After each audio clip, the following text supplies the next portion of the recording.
जीवन रे जदि खुशी रहिबा पई चाहुच तेबे निज जीवन को एमिति भावरे गढ़ी दियो कि तुम जीवन रे किए रहू किंबा न रहू तुमको केबे भी दुख न लागिबा दरकार। दुनियार चेहरा को मु किछि एई भावरे देखिछि। जदि दुख रे अछ तेबे एकेला रहिबो आउ जदि खुशी रे अछ लोके तुम सांग रे रहिबे। लोके कहती जेबे कहीं निज लोक छाड़ी दूर को चली जाए तेबे बहुत कष्ट हुए, किंतु सत कथा बंधु कष्ट तो सेतबेले लगे जेबे किए पाखरे थाई मध्य दूर रे थिला भली व्यवहार करे। जेबे जेबे धीरे धीरे समय बढ़ी बढ़ी जाउची, बयस बढ़ी बढ़ी जाउची, तेबे एही जिनस आपण माने जानिबा को पाउचंती जे सेही लोक माननको आमे केवल फालतू रे निज जीवनर किछि मूल्यवान समय देई देले जो लोक मानक आम जीवन रे गोटे % भी महत्व नथिला। समय ठारू अधिक केवल सेही संपर्कर आदर करिबा उचित जो संपर्क तम खराब समय रे तम सांगरे थिला। सतरे जीवन बहुत छोट, कौनसी मनीषर पछरे गोड़ाई ता भल पाइबा आशा करिबा अपेक्षा भल हब निजे परिश्रम करी निज स्वप्न को पूरा करि दियो। जीवन रे तमे जदि सत पथरे चलिबा पई चेष्टा करूच, हाँ टिके समय लागि पारे, टिके कष्ट भी हेई पारे, किंतु सत कथा सेही रास्ता रे तमको किए तळे पकेइबा भली छोट भावनार मनीष मिलिबेनी। दिन थिला घर पाखर पड़ोसी लोक मध्य निज घरर अधा काम तुलेई दौथिले, किंतु आजी जानी पारुनी निज घर भितर मध्य हजारे पड़ोसी देखिबाको मिलुछि। तले पड़ी पड़ी ही कौनसी पिला चलीबा शिखी जाए, पानी भितरे बुड़ी बुड़ी ही कौनसी मनीष पहरिबा शिखी जाए। जीवन रे सुख दुख एमिति तो बहुत आसीबो, तम कर्म पथरे तुमको रोकिबा भली बहुत शक्ति तम रास्ता रे मिलिबे, किंतु सेही शक्ति को डरिकी केबे पछको हारी जीवनी, नहले जो स्वप्न तमे देखिथिलो ताहा केबे पूरण हबनी। तमे जदि कौनसी काम रे मन निवेश करी निज भल हृदय सह परिश्रम करि चलुच, फेल हो जाउच, लोक माने बहुत ताना मारिबे, निराश करिवे, किंतु तमे केबे भी पछ घुंचा देव नहीं, केबे भी निराश हब नहीं। कहीं ना एईटा सेही समय जो समय रे तमे जानी परिबो केही तम हाथ धरी तम रास्ता रे चलुची आउ केही तम विपरीत दिगरे चलुची। आपणक आजिर परिश्रम आपणक कालीर स्वप्न को पूरण करिवार चाबिकाठी होई थाए। सेथिपाई जीवन रे एमिति गोटे लक्ष्य थिबा निहाती आवश्यक जो लक्ष्य को पूरा करिबा पई से तुमको सकाळु उठिबाको बाध्य करूथिबो। सेही संपर्क बुक भी मो आखि आगरे चुरमार हेई जिबार देखिछि, जो संपर्क रे दिने हमको खुआई पियाई मनीष करा जाइथिला। समस्ते कहती जीवन रे भाई बंधु कुटुंब सबुठु जरूरी होई थाए, किंतु जदि सेही भाई बंधु कुटुंब निज पाखरे थाई मध्य शत्रु भली व्यवहार करती तेबे कौन करिबो मनीष। आजि काली दुनिया रे लोके मनीष को कम और स्क्रीनशॉट को अधिक भरोसा करिवारे लागिछंती।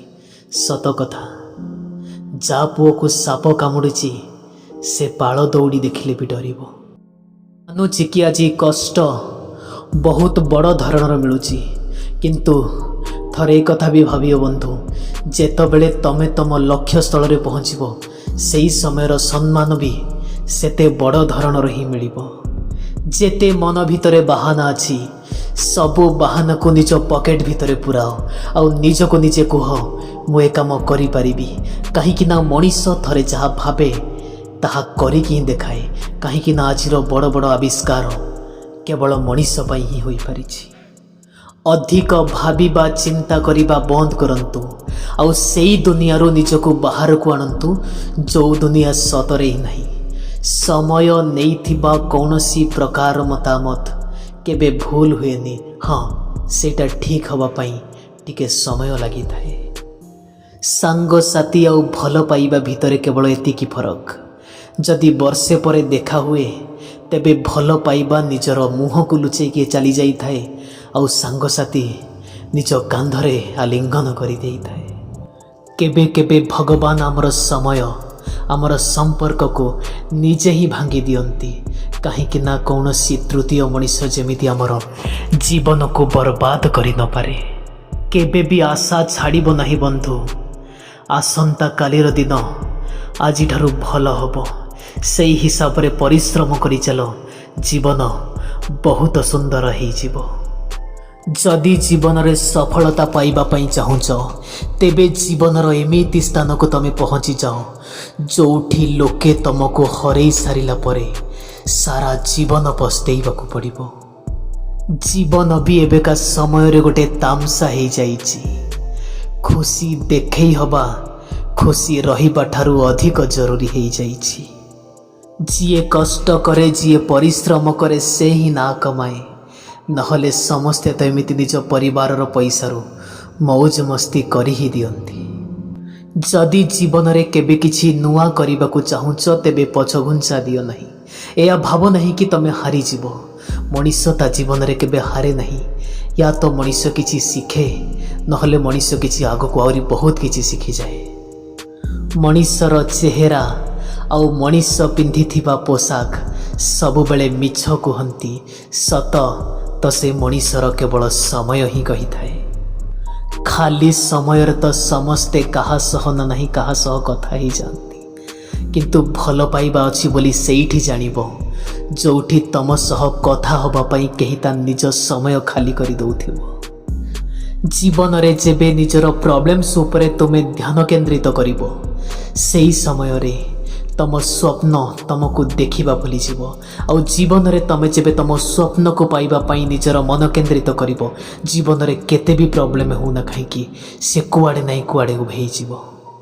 ମଣିଷ ଜୀବନର ଶାନ୍ତି ଏ ଦୁନିଆର ସବୁଠୁ ମୂଲ୍ୟବାନ ଜିନିଷଟିଏ।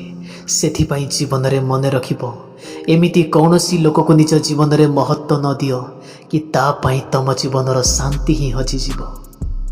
ମୁଁ ନିଜ ଲୋକମାନଙ୍କୁ ପର ଲୋକମାନଙ୍କ ଭଳି ବ୍ୟବହାର କରିବାର ଦେଖିଛି। ଆଉ ଲୋକେ କୁହନ୍ତି ଏଠି ନିଜର ହିଁ ହୋଇଥାଏ। ଯେଉଁ ଜାଗାରେ ନିଜର ଇଜ୍ଜତର କୌଣସି ମୂଲ୍ୟ ନାହିଁ, ସେଇ ଜାଗାରେ ରହିବାର ଆବଶ୍ୟକତା ନାହିଁ। ଆଉ ଯେଉଁ ଜାଗାରେ ଟିକେ ଭଲ ପାଇବା ପାଇଁ ତମକୁ ଭିକ ମାଗିବାକୁ ପଡ଼େ, ସେ ଜାଗାରେ ରହିବା କିଛି ଆବଶ୍ୟକ ନାହିଁ। କୌଣସି ମଣିଷ ଏମିତି ବିନା କାରଣରେ ଭଲ ପାଇବାରେ କାନ୍ଦେ ନାହିଁ। ଯାହାକୁ ନିଜ ମନ ପ୍ରାଣ ଓ ହୃଦୟ ଦେଇ ଭଲ ପାଇବ, ସେ କନ୍ଦେଇବ ବହୁତ। ଯେଉଁ ମଣିଷ ସମସ୍ତଙ୍କୁ ଭଲ ପାଇବାକୁ ଚେଷ୍ଟା କରେ, ଯେଉଁ ମଣିଷ ସମସ୍ତଙ୍କୁ ଆଦର କରେ ଆଉ ସମସ୍ତଙ୍କର ଉନ୍ନତି ଦେଖିବା ପାଇଁ ଚେଷ୍ଟା କରେ, ଜଣା ନାହିଁ ସେ ମଣିଷ ହିଁ କାହିଁକି ସବୁବେଳେ ଏକଲା ରହିଯାଏ। ଯେଉଁ ମଣିଷ କେବେ ନିଜର ଦୁଃଖ କଷ୍ଟ କାହା ଆଗରେ କୁହେ ନାହିଁ, ଏହା ଆବଶ୍ୟକ ନାହିଁ କି ସେ ମଣିଷର ଜୀବନରେ କିଛି ଦୁଃଖ ନାହିଁ। ହୁଏତ ଏମିତି ବି ହେଇପାରେ ସେ ମଣିଷ ନିଜ ଦୁଃଖ କଷ୍ଟକୁ ନିଜ ମନ ଭିତରେ ଲୁଚେଇ ଧରି କାହା ଆଗରେ ନ କହିବାକୁ ବି ପସନ୍ଦ କରୁଥିବ। କାହିଁକି ନା ସେ ଜାଣିଛି ଏଠି କେହି ବି ସାଥ ଦିଅନ୍ତି ନାହିଁ। ଯେବେ ତୁମେ କାହାକୁ ନିଜ ମନ ଆଉ ହୃଦୟରୁ ବହୁତ ସମୟ ଦେଇ ବହୁତ ଭଲ ପାଇବାକୁ ଲାଗିବ, ଠିକ୍ ସେଇ ସମୟରେ ସାମ୍ନା ବାଲା ଲୋକକୁ ଲାଗିବ ଯେ ତମେ ତାକୁ ଯେମିତି ଫ୍ରିରେ ମିଳିଯାଇଛ ଆଉ ସିଏ ତମର ତା ଜୀବନରେ କେବେ ଆଦର କରିବ ନାହିଁ। ଦେଖିବ ଆମେ ବି ଦିନେ ଭଲ ଲାଗିବାକୁ ଲାଗିବୁ ସମସ୍ତଙ୍କୁ, କେବଳ ଟିକେ ଧନୀ ହେଇଯିବାକୁ ଦିଅ। ଯଦି ଦରକାର ପଡ଼େ ପାଗଳ ହୋଇ ମରିଯାଅ, ଯଦି ଦରକାର ପଡ଼େ କାନ୍ଦି କାନ୍ଦି ରହିଯାଅ, କିନ୍ତୁ ଜୀବନରେ ଗୋଟିଏ କଥା ମନେ ରଖିବ, କେବେ କାହା ପାଦ ତଳେ ପଡ଼ି କେବେ ପ୍ରେମର ଭିକ୍ଷା ମାଗିବନି। ଯେଉଁ ଲୋକମାନେ ତମ ସତ କଥାର ବି କିଛି ଭୁଲ ଭାବନା ବାହାର କରୁଛନ୍ତି, ସେଇ ଲୋକମାନଙ୍କୁ କୌଣସି ବିଷୟରେ ବୁଝେଇବା ଜ୍ଞାନ ଦେବା ମୂର୍ଖତାର ପରିଚୟ ହୋଇଥାଏ। ଯେବେ କେହି ତମକୁ ଘୃଣା କରିବାକୁ ଲାଗିଯାଏ, ତେବେ ଗୋଟିଏ ଜିନିଷ ବୁଝିଯିବ, ସିଏ ତମ ସହ କେବେ ଲଢ଼ି ପାରିବନି। ଦରକାର ପଡ଼ିଲେ କେତେ ୟୁନିଭର୍ସିଟିରୁ ଡିଗ୍ରୀ ନେଇ ଆସିଯାଅ, କେତେ ପାଠ ପଢ଼ି ଶିକ୍ଷିତ ହୋଇଯାଅ, କିନ୍ତୁ ଯେଉଁ ମଣିଷକୁ ନିଜ ବାପା ମାଆଙ୍କୁ ସମ୍ମାନ ଦେବାର ଜଣା ନାହିଁ, ସେ ମଣିଷ ମୂର୍ଖ ଠାରୁ ବି ହୀନ। କେହି ଜଣେ ମୋତେ ପଚାରିଲା, ସବୁ କିଛି ଜାଣି ଶୁଣି ମଧ୍ୟ ତମେ ଚୁପ୍ କେମିତି ରହିଯାଉଛ? ମୁଁ କହିଲି କି ଗୋଟେ ମଣିଷ ତା ନିଜର ସ୍ୱାର୍ଥକୁ ପୂରା କରିବା ପାଇଁ କେତେ ତଳକୁ ଖସି ଯାଇପାରେ ତାହା ବାସ୍ ଦେଖିବାକୁ ହିଁ ଭଲ ଲାଗେ। ତୁମେ ଧୋକେବାଜ ଥିଲ, ଏ କଥା ତ ଆମେ ଜାଣିଥିଲୁ, କିନ୍ତୁ ତମେ କେତେ ତଳକୁ ଖସି ଯାଇପାରିବ ବାସ୍ ଏ କଥା ହିଁ ଆମେ ଦେଖୁଥିଲୁ। ଏତେ ବଡ଼ ଗଭୀର ସମୁଦ୍ର ଆଉ ନଦୀ ମଧ୍ୟ ବେଳେବେଳେ ବିନା ଆୱାଜରେ ମଧ୍ୟ ବହି ଯାଇଥାଏ। ଠିକ୍ ସେଇଭଳି ମନ ଭିତରେ ଏମିତି ମଧ୍ୟ କିଛି ଦୁଃଖ ଆଉ କଷ୍ଟ ବିନା ଲୁହରେ ମଧ୍ୟ ରହିଯାଇଥାଏ। ତୁ ଭଲ ଲାଗିଥିଲୁ, ବିଶ୍ୱାସ ଦେଇଥିଲୁ, ସେଥିପାଇଁ ତୋ ଉପରେ ଦିନେ ଜୀବନ ଦେବା ପାଇଁ ମଧ୍ୟ ପଛେଇ ନଥିଲୁ। କିନ୍ତୁ ତୁ ଏତେ ତଳକୁ ଖସିଯିବୁ ସେ କଥା ଆମେ କେବେ ସ୍ୱପ୍ନରେ ବି ଭାବିନଥିଲୁ। ଦୁନିଆରେ କେବଳ ତମ ମା ବାପା ହିଁ ସେଇ 2 ଜଣ ମଣିଷ ଯିଏକି ଚାହାନ୍ତି କି ମୋ ପୁଅ କିମ୍ବା ମୋ ଝିଅ ମୋଠୁ ଅଧିକ ସଫଳ ହେଇ ଦେଖାଉ। ବାକି ଦୁନିଆରେ ଏମିତି କୌଣସି ମଣିଷ ନାହିଁ ଯିଏକି ଚାହୁଁଥିବ କି ତମେ ତାଠୁ ବି ସଫଳ ହେଇଯାଅ। ଲୋକେ କୁହନ୍ତି ତମେ କିଛି ବି ଡରିବା ଆବଶ୍ୟକ ନାହିଁ, ଆମେ ସବୁବେଳେ ତମ ସାଙ୍ଗରେ ଅଛୁ। ହଁ, ସେଇ ଲୋକମାନଙ୍କ ଏଇ କଥା ହିଁ ବେଶୀ ଡର ଲାଗେ। ଲୋକମାନେ ତ କେବଳ ସୂର୍ଯ୍ୟକୁ ଏମିତି ହିଁ ବଦନାମ କରିବାରେ ଲାଗିଛନ୍ତି। ଥରେ ଭାବି ଦେଖ ବନ୍ଧୁ, ମଣିଷ ମଣିଷକୁ ହିଁ ଦେଖି ଜଳୁଛନ୍ତି। ଯେଉଁମାନେ ତମକୁ ଛାଡ଼ିକି ଯାଇଛନ୍ତି ସେଇମାନେ ମଧ୍ୟ ତମ ଜୀବନରେ ଦ୍ୱିତୀୟ ଥର ପାଇଁ ଫେରିବାକୁ ଚେଷ୍ଟା କରିବେ। ଜୀବନରେ ଥରେ ସଫଳ ହେଇକିରି ତ ଦେଖ।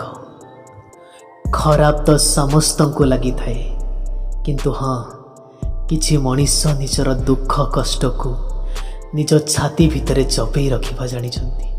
ଆଉ କିଛି ମଣିଷ ନ କହି ମଧ୍ୟ କେବଳ ଆଖିର ଲୁହ ଆଗରେ ମନ ବୁଝେଇ ଦିଅନ୍ତି। ମିଛ କହୁଥିବା ଗୋଟେ ମଣିଷ ପାଇଁ ଏଇଟା ହିଁ ସବୁଠୁ ବଡ଼ ସଜା ହୋଇଥାଏ।